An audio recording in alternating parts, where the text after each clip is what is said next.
Welcome to the Camp Log. My name is Timothy J. Forbes. It is Saturday, November 23rd, 2013. I'm here at the Heroes Expo in Liverpool, New York, and it is snowing outside. I'm here ostensibly for the event. Hopefully, if the weather holds up, we'll be able to actually start filming the new Batman fan film that I have planned. Should be quite interesting. We're going to show you some sights and sounds. We're going to do a couple interviews, so...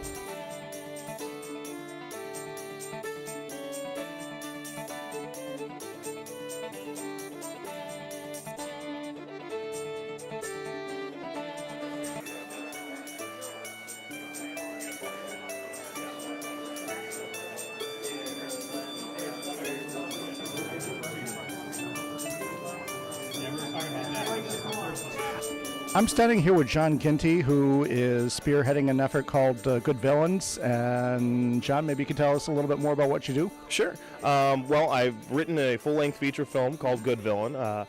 Wrote it over the course of about 6 months, and what we're going to be doing now is producing it here in Syracuse, New York. Oh, great. The premise is basically a comic book store owner gets bought out by a real estate company, and in order to raise the $250,000 they need to save the comic book store, they do the one thing they know the most about, and that's becoming supervillains. So. Interesting concept. Yeah, it's actually kind of birthed out of the whole thought of why don't the bad guys ever win?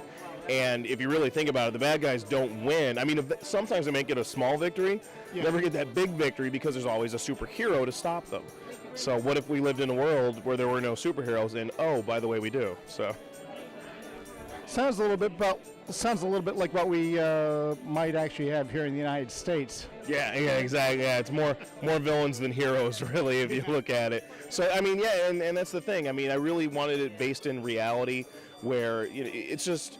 If you sit down and think about how far you would go to save something you love, how far would you go?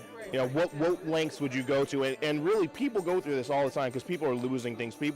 Things are being taken away from people a lot, especially in the society that we live in right now. So, I really want to kind of touch a nerve with people and be like, maybe I need to take a step up and maybe kind of give it to the man a little bit, which is kind of what the movie's about. So I hear you on that one. So yeah, it should be good. It should be fun. We're going to be producing it here in the next couple months, and then it should be out in May of 2014.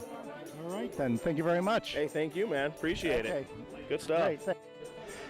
And I'm standing here with Gyro Sec, who is a comic book illustrator. He's worked with Doug Brody on a number of projects. Joe, could you tell us a little bit more about yourself and about what you do? Okay, at the moment I'm working on my third graphic novel with McFarlane Publishers down in North Carolina. It's called Dillinger, the Untold Story.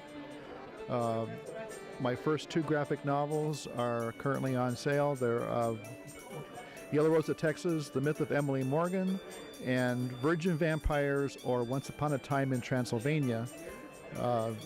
McFarlane publishes reference books for libraries, so all of their graphic novels have to be rooted in history. And so each of our books, even though they are works of fiction, they have a basis in history that we try to stick with. And I enjoy working with the references and keeping things historic as far as the costuming, the settings, the characters. I try to make them look like they're supposed to, and that kind of thing. Sounds very interesting. I enjoy it. I have been doing this for many, many years, and I love what I do. I'm just coming up on my 10th anniversary with selling pinup art on eBay, and I've been doing that and selling pretty well, doing beautiful pinups, both black and white and in color. Neat.